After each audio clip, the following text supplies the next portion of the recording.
nombre recibimos la palabra para que sea de vida a nuestro espíritu. 3 veces en nombre de Jesús lloramos con todo el corazón. 1, 2, 3.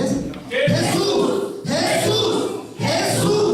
Padre, en el nombre de Jesús de Nazaret pedimos, Señor, Padre, que tú vivifiques nuestro espíritu esta mañana, Señor, por la palabra. Que tú traigas, Señor, esa palabra, que sea la vida de nuestro espíritu, Señor. Padre, trae renovación, Señor, trae vida donde ha habido muerte, Señor, donde ha habido, Señor, enfriamiento del espíritu. Y trae tú, Señor, tus aguas de la palabra, Señor, para avivar, para traer el ánimo, la fuerza, Señor, la vitalidad a nuestro espíritu. En el nombre de Jesús pedimos, Señor, abrimos el corazón, Padre, para recibir tu palabra en el nombre de Jesús.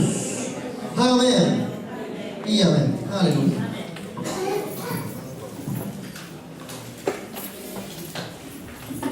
Buenos días.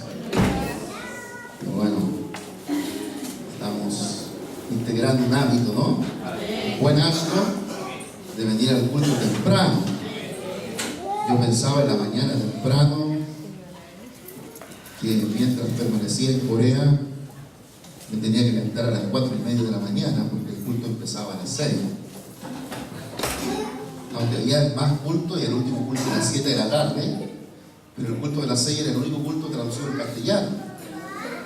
Y yo tenía que dar un informe todos los lunes del sermón que se había predicado, así que me obligaban a levantarme a ir a ese culto temprano, ¿no? Pero 9 de la mañana no es tan temprano. Por lo menos tenemos el hábito de que el Señor levantarnos temprano. Yo les comentaba que durante estos meses, los 2 meses el que ya acabamos de pasar, y este mes de mayo, tenemos de lema el discipulado personal, ¿no? Motivándonos a que hay una responsabilidad que nosotros tenemos, una responsabilidad no dada por la iglesia, sino dada por el Señor. Amén. Dada por el Señor, y tenemos ahí el texto clave: por tanto, ir y hacer discípulos a todas las naciones. Y hemos dicho que este mandato es el mandato que se encuentra en los primeros 5 libros del Nuevo Testamento, como la Torá del Nuevo Testamento de los del Evangelio. Pensando en Mateo, terminando el libro de los Hechos 1:8, dice: recibiréis poder y me seréis testigos, ¿cierto?, en Judea, a todos los lugares y a todo el mundo. Y me gustaría leerles, que ya ustedes conocen, pero capítulo 16 de Marco, del Evangelio de Marco, leer el verso 15 y el verso 16, que también tenemos la comisión desde el punto de vista del Evangelio de Marcos, porque el Evangelio de Marcos es el Evangelio de las señales, prodigios, de los milagros.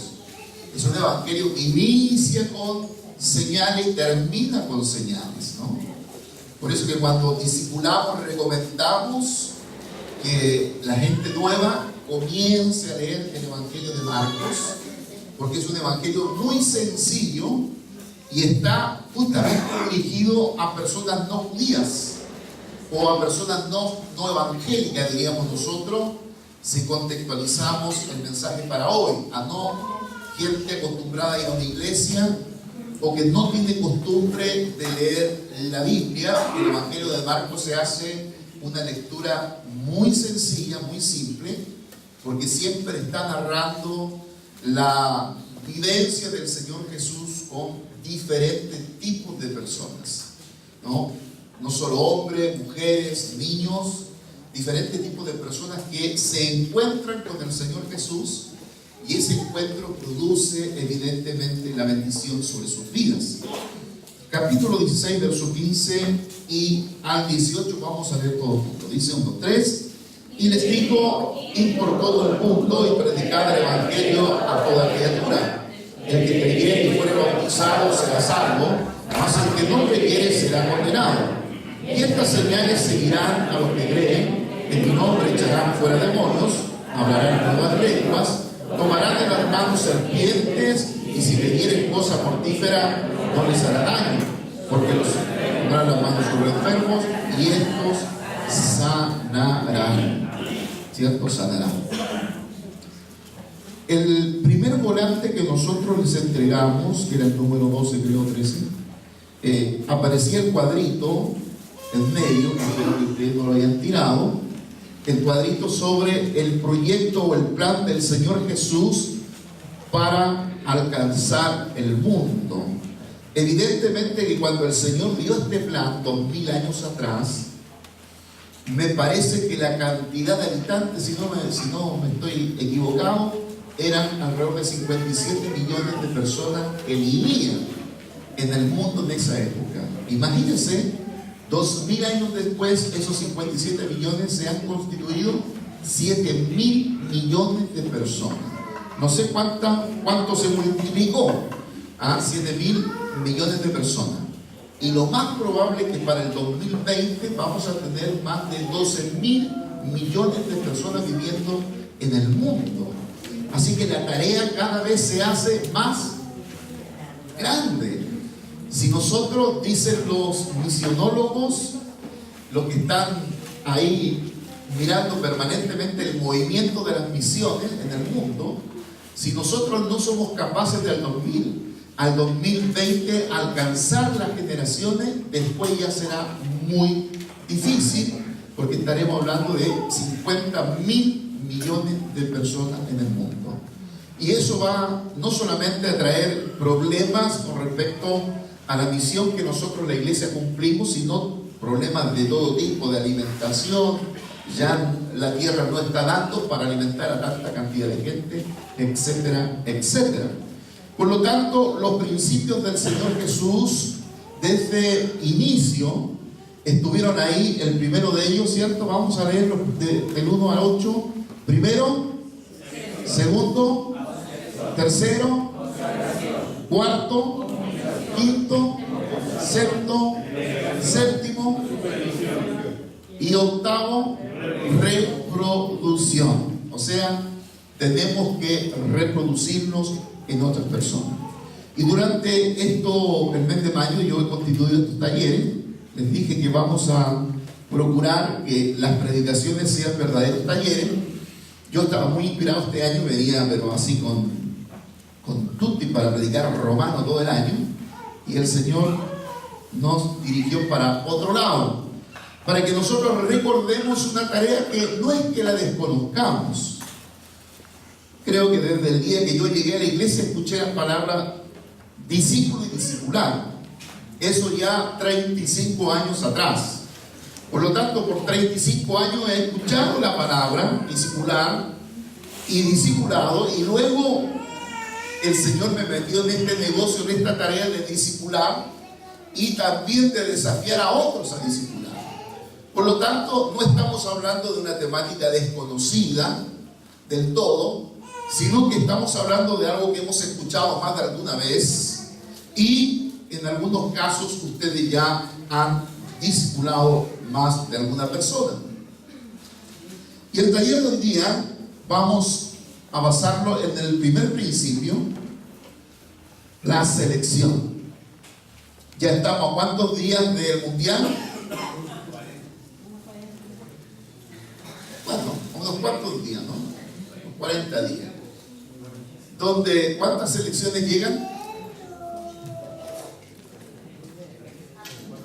¿Cuántos libros tiene la Biblia? Ya, bien, ustedes están muy bien, enterados más de la Biblia que cuántas selecciones van. Creo que van 32, ¿no? Eran 16, después ya no, y así, por lo que me han contado. Pero cuando nosotros estamos hablando, a ver si podemos bajar a Biblia, dice. La pregunta, iniciamos con una pregunta: ¿es vigente el modelo de trabajo que usó Jesús en su ministerio? Estamos hablando de vigente. Yo recién le estaba hablando, desde el día que el Señor dio esta tarea, esta comisión, han pasado 2000 años. O sea, 20 siglos. Y la pregunta es si después de 20 siglos de todo lo que ha pasado en el mundo, la historia, las sociedades, el método del Señor Jesús sigue siendo relevante, sigue siendo un método a usar, o hay un método que cambiar radicalmente. Se acordarán que el Señor Jesús llegó en un tiempo donde había un régimen ya establecido de Roma, y evidentemente que este era un régimen establecido que impedía por todas partes que el Evangelio se propagara, que avanzara, pero aún así, habiendo esta oposición para que el Evangelio avanzara, el Evangelio avanzaba con mayor rapidez y también con mayor eficacia. Al punto que el apóstol Pablo en una de sus epístolas nos dice que él ha predicado el Evangelio en todo lugar, e inclusive en Europa, con su viaje a España, y desde España usted sabe que llegan los explotadores, los colonizadores. Y nosotros tenemos esta pregunta que tenemos que hacernos después de 2000 años. Cada generación tuvo que hacerse esta pregunta y responderla.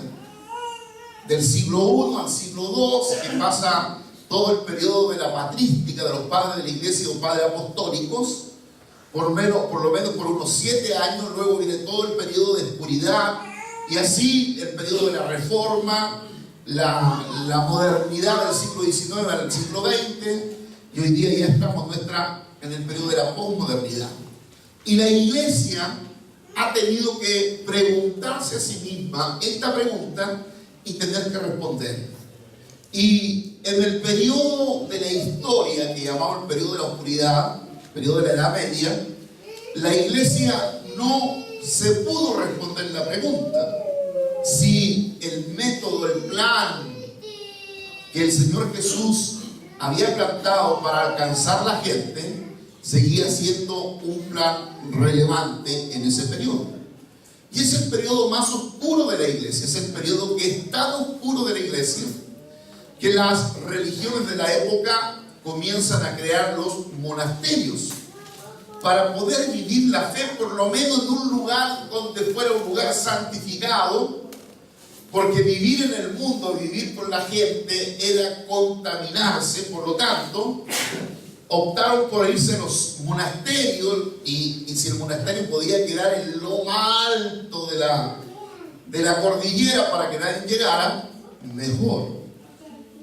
Y la iglesia no interpretó cabalmente lo que Jesús dijo, que estamos en el mundo, pero no somos del mundo. Y eso de contaminarse, que la sociedad no nos contamine, por eso nos vamos a los monasterios, entendieron mal, porque Jesús fue claro en decir que lo que contamina no es lo que entra, sino lo que sale, porque sale ¿de dónde? Sale del corazón. Entonces la iglesia hizo una mala interpretación y terminó en los monasterios. Los monasterios son el prototipo de los templos. De alguna manera los templos es una manera de decirle a la gente: nosotros no estamos ni ahí con ustedes, pecadores.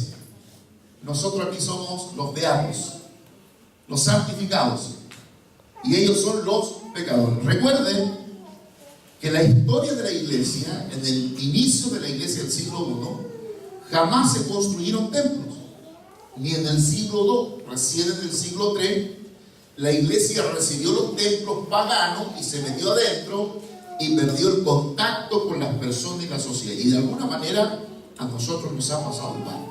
La iglesia a veces, o el templo que nosotros llamamos, se constituye como la trinchera donde venimos para soportar el ataque del enemigo, el ataque de la gente, el ataque de la persona, el ataque de la cultura de la sociedad. Pero querido hermano, estos lugares que llamamos templo, iglesia o local, que es el local donde la iglesia se junta, son simplemente lugares para que nosotros adoremos al Señor, tengamos ese tiempo de encontrarnos con Dios, pero después que salimos de esa puerta, hay 7 días para seguir anunciando el Evangelio a toda criatura. ¿Cierto? Amigos, compañeros, vecinos, la gente que se relaciona con nosotros, tiene contacto con nosotros, entregándole literatura o simplemente compartiendo una palabra del Evangelio. Y a veces una de las dificultades mayores, de las 10 dificultades que los cristianos tienen para proclamar el Evangelio. Hay un estudio que se hizo, un estudio de caso. De las 10 dificultades, la dificultad mayor para predicar el Evangelio o anunciar el Evangelio o compartirlo con otros es que las personas no saben cómo iniciar ese contacto, ese diálogo. Está ahí, le quiere hablar, algo le dice que le debe hablar, pero no logra romper el hielo, como decimos nosotros. No logra romper el hielo para iniciar el contacto con esa persona que puede ser conocida o desconocida. Pero ¿sabe usted? Me encanta la comisión del libro de los Hechos, porque aquí nos habla de que Dios nos ha dotado de poder. Recibiréis poder. ¿Poder de qué? Poder para pensar, poder para hablar, poder para anunciar, testificar. ¿De qué? De lo que Jesús ha hecho en nosotros. Si no es un mensaje externo, no es un mensaje que no es compatible, sino que es un mensaje absolutamente empático. Es el Evangelio en nosotros.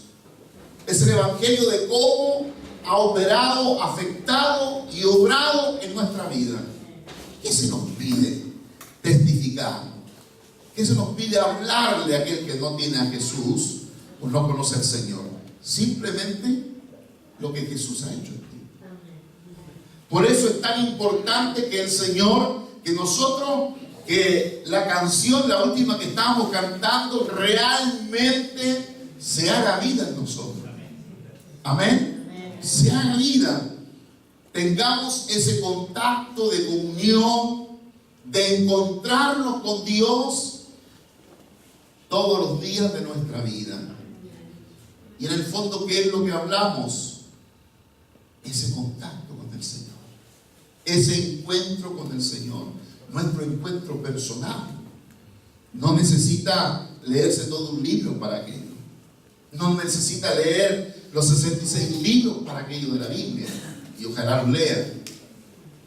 No necesita tener un cursillo o un taller. Lo que necesita es compartir la vivencia que tiene con el Señor. ¿Es tan difícil aquello? A veces nosotros conversamos montones de temas con la gente, ¿cierto? Sobre la reforma tributaria. No es el tema.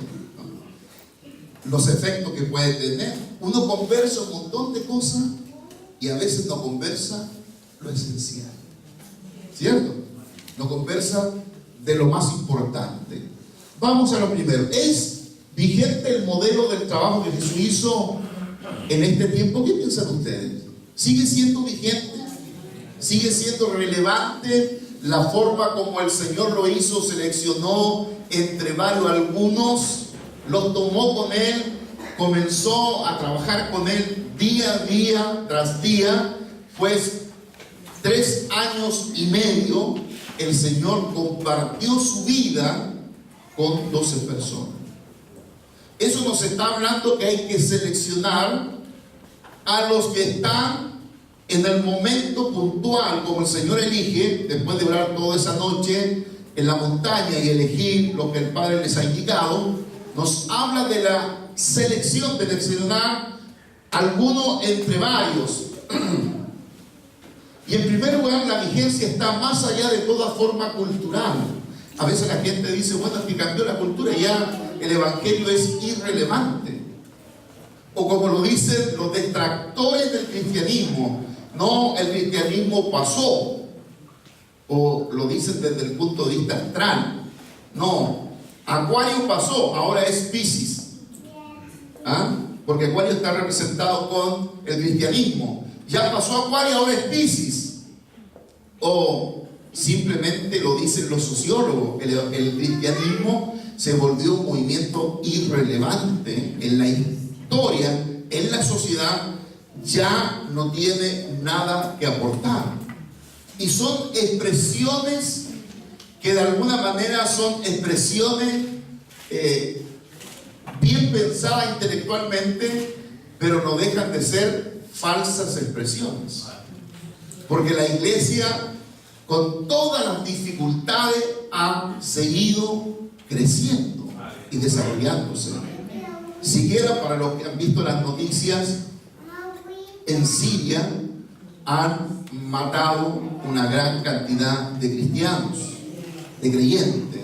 Y aquí no se salvan, no hay diferencia en la muerte entre evangélico y católico, porque hay muchos sacerdotes católicos muertos, pero también hay muchos pastores y miembros de iglesias muertos, quemados. Y estos 2 días atrás nomás vimos cómo crucificaban a los cristianos. Los crucificaban como una manera, ¿cierto?, de decir: todo el que intente predicar algo que no sea el Corán va a morir. Y la crucifixión, ¿a quién está recordando? Sino al Señor Jesús. Por lo tanto, esta manera de oprimir, de impedir que el Evangelio siga avanzando, es matando a aquellos. Pero los que matan a los cristianos cometen un gran error, porque dice el libro de Apocalipsis que cuando la sangre de un santo cae en la tierra, produce más santos, produce más. Por lo tanto, matando es como la iglesia se ha reproducido aún más, aunque significa a veces entregar la vida por el Señor, en estos lugares especialmente. En segundo lugar, la vigencia está dada por la obra del Espíritu Santo en las personas. En la primera expresión, no importa la cultura, no importa cómo cambia la cultura, el Evangelio sigue siendo relevante. En una cultura como la que ya pasó, la cultura de la modernidad o la cultura del siglo XIX, de la iluminación, donde comienzan a nacer las ideas, comienzan a nacer los pensamientos que a la larga afectaron a la sociedad por estos 200, 300 años, aun cuando estamos viviendo en una cultura relativa, donde todo es relativo, nada es absoluto, una cultura donde ya el profeta decía: en estos tiempos le dirán a lo bueno y a lo malo. Aunque vivimos en esta cultura relativa, el Evangelio sigue siendo relevante, sigue teniendo el efecto. Número 3, la vigencia se demuestra en la práctica. Comento la 2. La obra que estamos llevando adelante no es una obra humana, aunque la hacemos los humanos. Pero la obra que estamos llevando adelante está siendo llevada por el Espíritu Santo. Si la propagación del Evangelio, el anuncio del Evangelio dependiera humanamente de la iglesia cristiana, el plan del Señor hubiese terminado en el siglo XI, cuando la iglesia pasa esa oscuridad tremenda. Allí hubiese terminado todo y hoy día no tendríamos cristianismo, o tendríamos pequeños grupitos radicales como fue en el siglo II y III, que están conservando algunas enseñanzas apostólicas, que están anunciándolas, pero son perseguidos de una manera tremenda, como fueron perseguidos los hugonotes, cristianos franceses, que fueron muertos en el Vaticano. Bajo el Vaticano, más de 50.000 hugonotes muertos ahogados. ¿Qué le decía el Papa? Si ustedes bautizan con agua, muy bien. Los bautizaron, que no los sacaron. 50.000 hugonotes, cristianos franceses, murieron ahogados bajo el Vaticano. Por eso no se crean la cara del Vaticano cuando es limpia. Entonces, queridos, es una obra del Espíritu Santo. Es el Espíritu Santo impulsándonos. Es el Espíritu Santo desafiándonos generación tras generación. Nosotros, la generación nuestra, desafiada por el Espíritu Santo, y nosotros que ya vamos, de alguna manera la vela se comienza a apagar, están haciendo otra generación desafiada por el Espíritu Santo. Y esa generación es la generación de nuestros hijos. Los hijos tomarán la posta, tomarán la antorcha del Evangelio para continuar la otra generación. Y sin duda, esta generación que se está levantando será más efectiva que lo que hemos sido nosotros. Más efectiva, más eficiente, más comprometida con el Señor. Quizás no será una gran generación, hablando cuantitativamente, en cuanto a números, quizás no será un grupo grande, pero Dios también se glorifica en los pequeños, llevando adelante la obra de Dios. El cuarto lugar es el desarrollo de principios que llevan a métodos efectivos. Yo le decía, el método del Señor Jesús es el método que se ha usado por 2000 años. Sí, ha cambiado la manera de evangelizar o la forma de cómo ese método se ha desarrollado. Nosotros tenemos allá en el mural 10 cuadritos con 10 imágenes que hemos usado para evangelizar. Ustedes nunca vieron a los discípulos parados ahí en la esquina con cuadritos, ¿cierto? Y la gente pasaba para preguntar. Los discípulos no hicieron ese evangelismo, pero nosotros lo hacemos. Porque los métodos que usamos tienen que ser relevantes en el contexto en que vivimos. Y hoy día vivimos en el contexto de lo interactivo.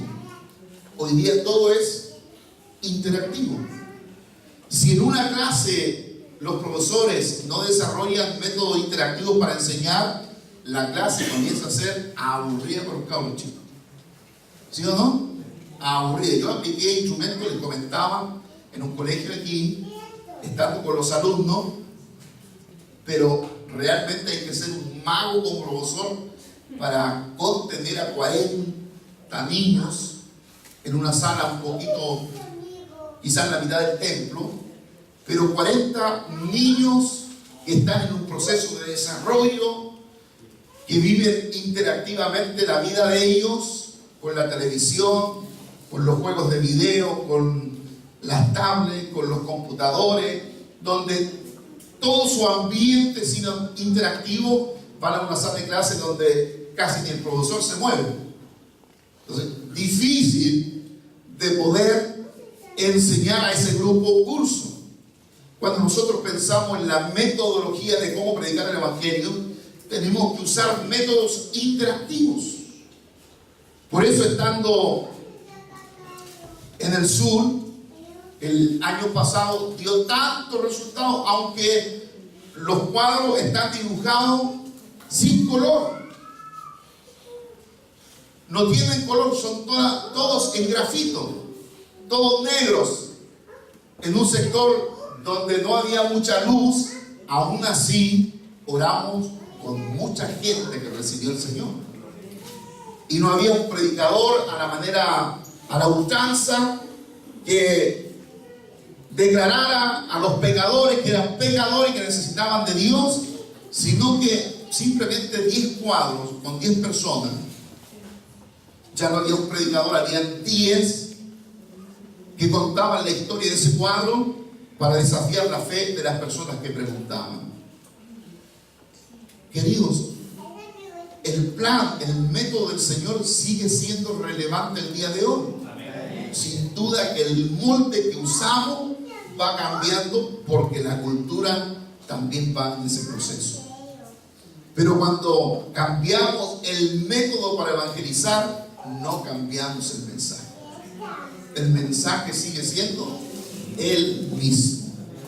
Puede cambiar el molde, el envoltorio, pero el contenido sigue siendo el mismo. Jesús vino, vivió, murió, resucitó y volverá. El hecho de Cristo, el mensaje que está condensado en la expresión que he dicho, es todo el Evangelio de Jesús. Y eso significa que el contenido del mensaje por ninguna manera de ninguna manera cambiará. Si cambiamos el mensaje, no tenemos posibilidad de seguir existiendo como iglesia. Vamos a la otra. Principios. A ver, ayúdenme ustedes con la primera. Implica observar cómo vivió Jesús y enseñó a otros a vivir. Son los principios. Primero, implica ¿qué cosa? Observar. ¿Observar qué? Cómo vivió Jesús y cómo enseñó a otros. Yo creo que la dinámica, la mecánica de cómo el Señor lo hizo sigue siendo hoy día igual de necesidad. El Señor desarrolló una mecánica de relación. De relación. ¿Y sabe usted cuál es la esencia de esta cultura en la que estamos viviendo? De relación. De relación. Sigue siendo lo mismo. La gente necesita relacionarse en una sociedad cada día más individualista, donde me importa lo que me pasa a mí, no me importa lo que pasa a otro. Sigue la gente necesitando relación.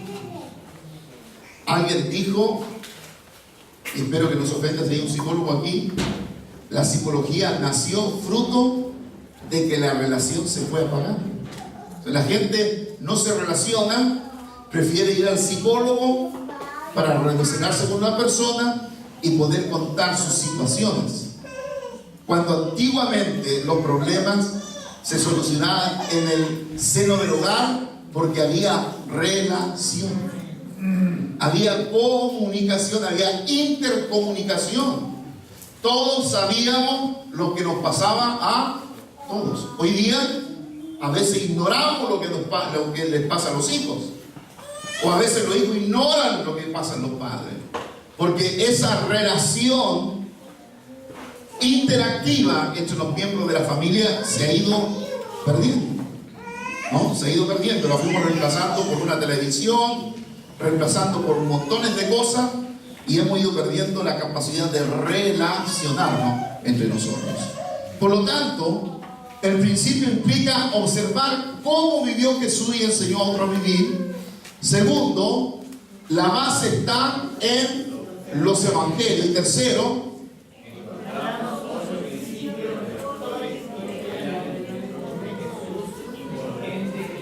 muy bien, ahí están los principios que estamos mirando ya más de un mes. Requieren esos principios. Me recuerdo que cuando estudiaba en Temuco, el año 81, en la Alianza Cristiana Misionera, había un curso de evangelismo. Imagínense, un curso para evangelismo. Y yo tomé ese curso, nos daban un librito, un manual. Y ese manual tenía bastantes cosas interesantes.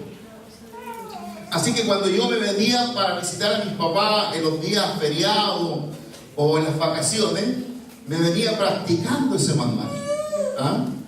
Hasta el día de hoy a veces lo practico cuando voy en bus a Santiago. Y una de las primeras cosas que decía que cuando uno se sentaba, si era uno el que se sentaba y había alguien en el asiento, o uno podía estar en el asiento y venía alguien que se sentaba al lado de uno, pero si era uno el que iba a sentar y ya estaba ocupado el otro, la pregunta era la siguiente para poner en contacto uno con otro. ¿Y cuál era? ¿Usted no se molesta viajar con un pastor?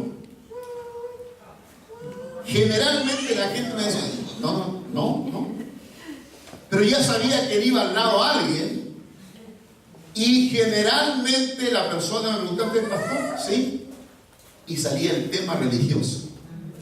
O ¿qué piensa usted de esto? ¿Qué piensa de esto, de lo otro? Y nuestro profesor, siempre a los estudiantes, que éramos muy jóvenes, yo tenía 19 años, enseñaba que era la manera de poner distancia cuando viajábamos con una señorita al lado. Usted no se molesta ahí con un pastor, ya ponía, ¿cierto?, la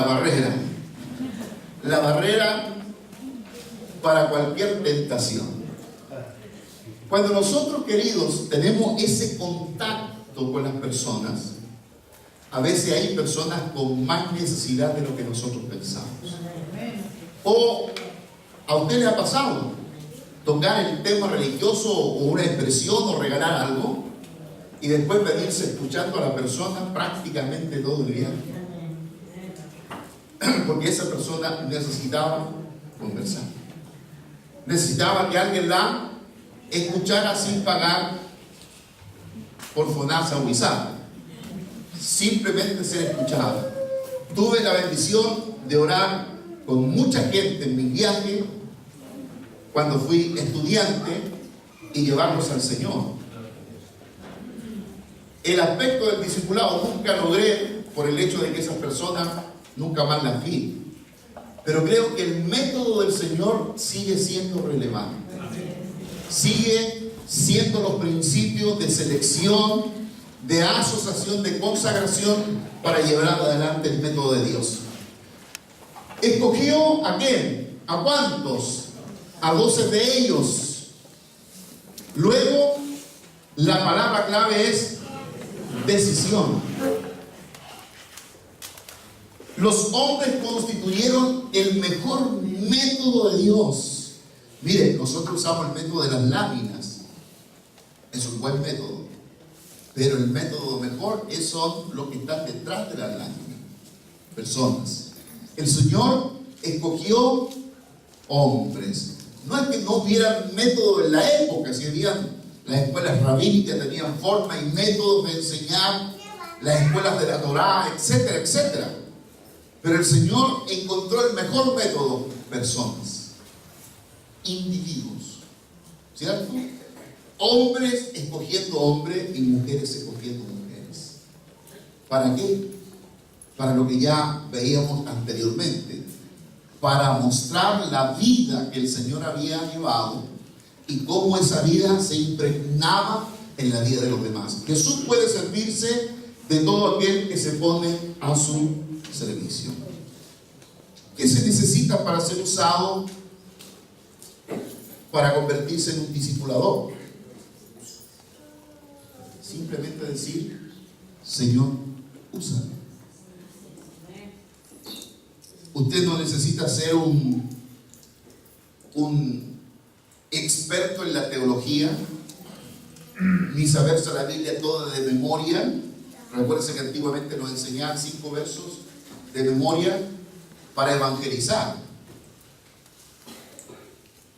Juan 3:16, Romanos 3:23, 6:23, Juan 5:24 y punto, ¿no? Y Hechos 2:38, arrepentido y convertido y bautícese cada uno de vosotros. Lo que nosotros comúnmente llamamos el plan de salvación. Y eso me llama tanto la atención porque mi suegro aprendió eso bien, ¿no? Aprendió eso bien. Y cuando él evangeliza permanentemente dice: le entregué el plan de salvación a un joven. Y se convirtió, ¿no? Conoció al Señor. Aunque puede ser una cosa tan ínfima, ¿cierto? De aprender, que cualquiera la puede aprender, pero cuando se practica, mire lo que es la efectividad que está teniendo. De predicar el mensaje del Evangelio con un método.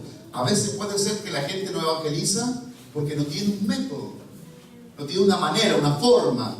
Cómo inicia, cómo termina, cómo lo lleva. Cuando nosotros trabajamos con las personas deseosas generalmente están deseosas de aprender. ¿Se recuerda las palabras de Pablo a Timoteo? En los últimos tiempos habrá comezón de oír. De oír, comezón de oír. Pero no solamente de oír el Evangelio, de oír. ¿Cuántos de ustedes escucharon la noticia del monje que vino del Tíbet? Era un escocés. Ni siquiera era un monje del Tíbet. Un escocés que se metió en el monasterio y según un estudio, la NASA, no sé quién lo hizo, se encontró que era el monje con el cerebro más feliz del mundo. El cerebro más feliz del mundo. ¿Y qué es lo que hacía el tipo? Daba conferencias. Estuvo aquí en Chile, dio una conferencia a harta gente cómo ser feliz. ¿Ah? ¿Cómo ser feliz? Y después entrevistaban a las personas, ya era un gurú. El gurú de la felicidad. Porque la gente tiene comezón de oír. Mire, puede escuchar cualquier cuestión. O algo positivo y motivador como ese monje que está motivando a ser feliz. No es malo, no está motivando a la muerte, sino a la vida, a la felicidad. Pero querido, usted sabe que ese mensaje simplemente es un mensaje filosófico. No va a producir cambio ni transformación de las personas, porque esa persona seguirá siendo y seguirá en sus condiciones ínfimas humanas como siempre. Pero la gente quiere oír. Cuando hay personas deseosas de aprender, el Señor les va a usar. El Señor les va a usar. Y ese himno 522, usa mi vida, que lo canté a los 17 años cantándolo y llorando, le dije al Señor: Señor, use mi vida para siempre. Usa mi vida. ¿Para qué? ¿Para ser conocido? No, ¿qué dice el himno? Usa mi vida para tu gloria. Para tu gloria. Maleables en manos del Maestro, dúctil. Que seamos personas que el Señor puede moldear para el proyecto que Él quiere desarrollar. Miramos un verso de la Biblia, capítulo 18 del libro de Jeremías.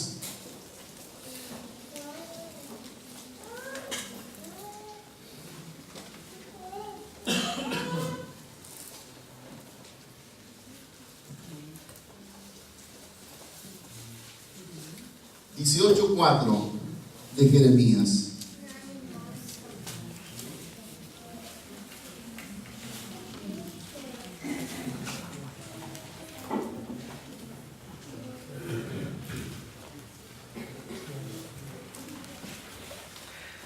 ¿Qué dice 18:4? A las 3, 1, 2, 3. La vasija de barro que él hacía se echó a perder en su mano y volvió y la hizo otra vasija según le pareció mejor hacerle. Sigamos, verso 6. ¿No podré yo hacer de vosotros como este alfarero, casa de Israel? Dice Jehová: he aquí como el barro en mano del alfarero, así sois vosotros en mi mano, oh casa de Israel. Volver a ser barro en las manos del Señor. Que el Señor vuelva a moldear esa vasija. Si la vasija comenzó a guadear, que el Señor la vuelva a moler. Total, son las manos del Señor. Y las manos del Señor siempre son para bendición. Si hay que volver a romper el vaso y volver a moldearlo a la manera de Dios, bueno, el Señor es el alfarero. ¿Qué somos nosotros? Barro. Barro. ¿Y el barro piensa? ¿Acaso el barro se pone a alegar al alfarero que le dice: no, yo quería hacer taza, mira, me hiciste florero? No, el barro no alega.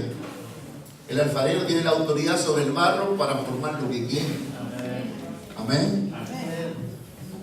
Vamos a leer los 3 principios, los 2 primeros. Primero, Jesús se concentró en unos pocos. Jesús se concentró en unos pocos. ¿Cuántos fueron? ¿Y cuántos más? De los 12, ¿cuántos más? De entre esos 12 habían 3 que eran los más cercanos al Señor. ¿Cómo se llamaban? Pedro, Juan y Jacobo. Pedro, Juan y Jacobo. De los 12 habían 3 más íntimos. Y cuando uno lee el Evangelio, ¿cierto?, con el lente de la observación, se da cuenta que esos 3 vinieron las experiencias más tremendas con el Señor Jesús. No todos estuvieron en el monte de la transfiguración, ¿no vieron? Solo 3. No todos estuvieron en la resurrección de la hija de Jairo, solo tuvieron Y así, hay varios pasajes donde estuvieron esos 3, pero eran 12 en total llamados, y de esos 12, luego habían 70 más que el Señor llamó. Por lo tanto, Jesús concentró en unos pocos. Segundo, mantuvo el grupo reducido para lograr un resultado más impactante. Sin duda que el Señor pudo haber agregado esos 12 otros más. Sí, podría haber hecho el grupo de los 82. ¿O no? Si le suman los 12, los 70, ¿cuántos son? 82. Dice sí, el grupo de los 82. Pero el Señor mantuvo los grupos, mantuvo el grupo pequeño. Por eso en nuestros cultos hogareños, nuestros cultos son de grupos pequeños, no de grupos masivos, pequeños. Porque mientras el grupo más pequeño es, mucho mejor se puede relacionar, tener interacción con los demás. En un grupo mayor, en un grupo grande, de cielo más, tendemos a perdernos y generalmente no saludamos los que más nos conocemos, no saludamos a los 100, sino a los más cercanos o a los que comúnmente nos saludamos. Por eso, la mantención del grupo pequeño implica y permite que uno pueda administrar con mayor facilidad la vida de las personas. Vuelvo al capítulo 16 para terminar, al capítulo 16 del libro de Marcos. Volvamos a leer del capítulo 16, verso 15 al verso 18.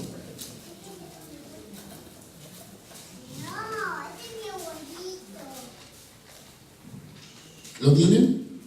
Bien, volvamos a leer. 1, 2, 3, dice: y les dijo: id por todo el mundo y predicad el evangelio a toda criatura. El que creyere y fuere bautizado será salvo, mas el que no creyere será condenado.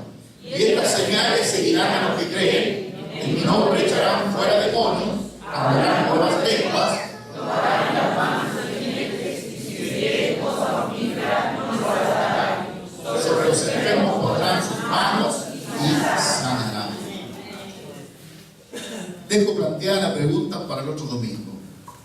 Este pasaje nos habla de las señales que deben seguir a uno que cree en Jesús. Si cree en Jesús, ¿cuáles son las señales? Hablarán nuevas lenguas, echarán, pondrán las manos sobre los enfermos y estos sanarán. La pregunta es: ¿será el que no hagamos discípulos un problema de incredulidad o solo de métodos relevantes para el día de hoy? El Señor Jesús puso el punto en la fe. El que cree en mí, como consecuencia lógica, se darán todas estas señales. O digámoslo de esta manera: los discípulos echando fuera demonios de un muchacho que no pudieron echar fuera el demonio, y el papá vino donde el Señor Jesús para decirle: le traje a tus discípulos y ellos no pudieron echarlo. ¿Y qué dijo Jesús? Hombres de poca fe. ¿Hasta cuándo Él está con nosotros? Hombres de poca fe. ¿Será la incredulidad un factor preponderante que nosotros no hacemos discípulos? Lo veremos próximo. Esta semana comienza a creer, para que llegue con fe el otro domingo. Padre, te queremos dar gracias esta mañana.